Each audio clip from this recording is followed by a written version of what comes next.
Take a second to envision something with me. A 6'8" basketball player who has quick handles, high IQ, a great shot, and outstanding playmaking skills. Who did you think of? Maybe Jason Tatum, Brandon Ingram, or Paul George? While these players are skilled in their own rights, they aren't who I was describing. He wears red and blue, has beautiful hazel eyes, and is taking the league by storm. He was a born leader and has proved it time and time again in the one season he's played. It's the number 1 overall pick for the Detroit Pistons, Cade Parker Cunningham. That's right, folks. Cade is the complete package in the future of the Detroit Pistons. But Cade has someone that may always be tagged along with his career when it comes to comparisons, and it's not one of his teammates. In fact, it's someone who doesn't exactly seem to fancy Cade or the Pistons very much. Mainly just the Pistons, though. He seemed to direct a lot of animosity towards the Pistons organization after he was taken at number 2 in the 2021 draft by the Houston Rockets. Yep, it's Jalen Green. Standing at 6'6", Green is an extremely athletic guard with lightning reflexes and a quick trigger. He's ridiculously explosive, and he's definitely the future of the Houston Rockets. Green seemed to believe that he had the talent to be the number 1 pick, and although you could definitely make an argument that he did, the same could be said for Cade if he fell to the 2nd pick. So the question is, what separates these two? Who's better? Who's going to be better at the end of their career? There are so many questions, but the problem is that they all have ambiguous answers. Unless you're me, and the answer would be Cade, but I mean, we're not here to listen to my biased opinion. So, all jokes aside, let's take a deeper look at both of these players to get a better understanding of just how good both of them are. So starting off with Cade Cunningham, he's only played 1 season, obviously, since he's a rookie, and 64 out of the 82 games that the Pistons had.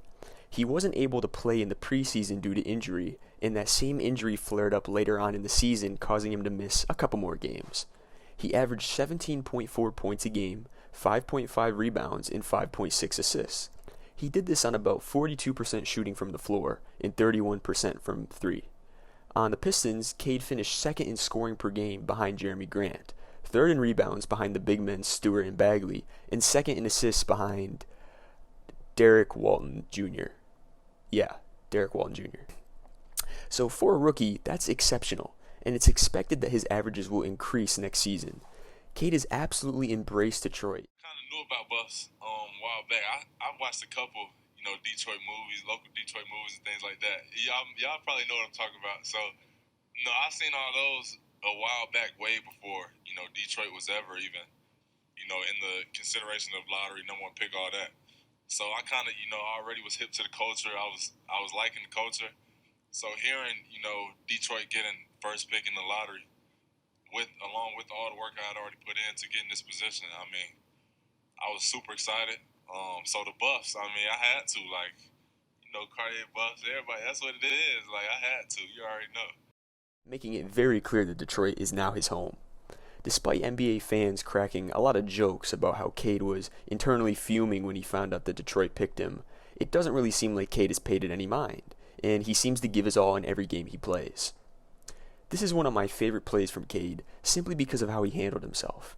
He got stripped while trying to post up, which allowed Aaron Gordon to take the ball down the court and try to beat what he thought was one defender.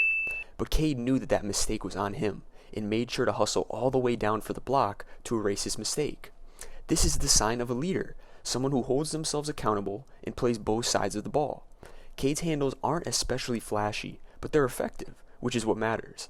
He can show real decisiveness with the ball, using 1 or 2 forceful dribbles to make his way into the paint or mid-range area. His jumper is smooth, and he's been working on getting it off faster against quicker defenders. He finishes really well at the rim, absorbing contact well and drawing fouls. He's pretty solid at the line, but he should work on that part of the game as he continues to get more and more calls in the NBA.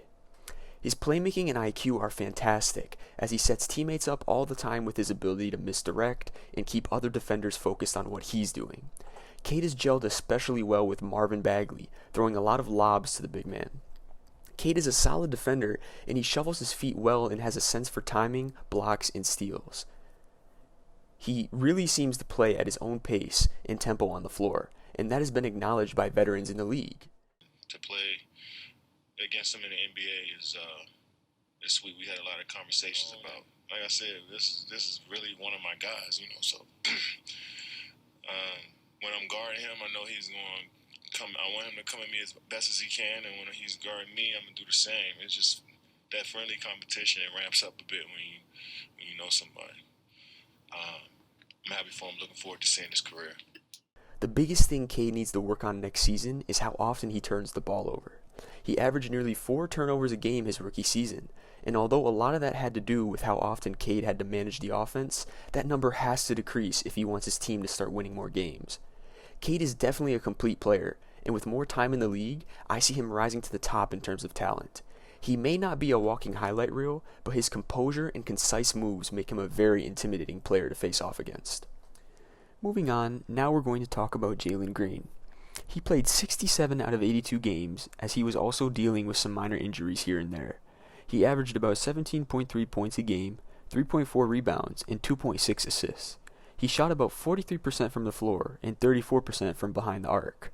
Green finished second in points per game behind Christian Wood and third in free throw percentage for the season. While he didn't lead his team in any other important categories, do not let that confuse how good of a player he is. Green is just very different from Cade, as Green utilizes his explosiveness and athleticism to score. He has such a quick first step, and he can stop on a dime, and when he chooses to leave the ground, the best decision defenders can make is to just get out of his way. When you watch Jalen play basketball, sometimes it really just seems like he's gliding through the air, as his movements are just so effortless. When he finds his rhythm, he becomes difficult to stop, and with so many tricks in his bag, he just scores in so many different ways. His shot is quick and has a nice arc to it, making swishes look so much prettier. He has tight handles, and when going downhill, he can really mix his defenders up. One of the things that I love about this play is how in control Green is. He gets down the floor and passes defender quickly, but doesn't look pressured. He then stops and assesses the floor, and decides to change direction to try to beat his next defender. He slips past and finishes strong at the rim against a very solid Boston defense. At every moment that he had to make a decision, he did so confidently, which is why this play looks so effortless. While Cade is fundamental, Jalen is flashy, and he enjoys the spotlight. He's a decent playmaker too, as him being such an offensive threat allows his teammates more abilities to score. Houston is a young team, with guys like Christian Wood, Josh Christopher, Kevin Porter Jr., and Alperen Sengun all being solid options for Jalen to rack up assists. Something that Jalen needs to work on is his defense, as he seems to have much more of a presence with the ball in his hands and not his opponents. When Jalen puts some more weight on and gets more experience in the NBA, this problem will likely disappear. His shot selection looked better and better as the season went on, and it's clear that he's starting to settle into the NBA, finishing the season with some very strong performances. Jalen Green is another player I can see rising to the top in terms of talent in the NBA in the years to come, as he is literally the definition of a human highlight reel. So now that we've analyzed both players, can we answer the question of who's better? Still no. It's really up to each person to decide who they think the better player is, as both Cade and Jalen are great choices and have a lot of proof to back it up. Will this be a rivalry that goes down in NBA history? It's hard to say, because when they faced off against each other, it seemed like Jalen was trying to push the narrative more than Cade. Cade was focused on winning with his team strictly, where Jalen seemed more interested in showing that he was better than Cade. I'm not at all trying to say that Jalen didn't care about winning the game, as obviously he wants to win. He just felt like he had something more to prove against Cade. After their first meeting in the Summer League, Jalen had this to say about facing Cade. What was it like going up against him for the first time as pro? It was fun. He's a good player. He battled back. I have respect for him. So that's the reason we come on the court and we're going to battle it every time. So it was a good game overall. I mean, we know you have respect for him, but you've made it known that you felt like you're the best prospect in this draft. Yeah. How big has your chip been playing here in Las Vegas? My chip been super big. It started at draft night when I got drafted number 2. I felt I was number 1. But, it's just the work I got to put in. I got to keep the chip on my shoulder from where I'm from.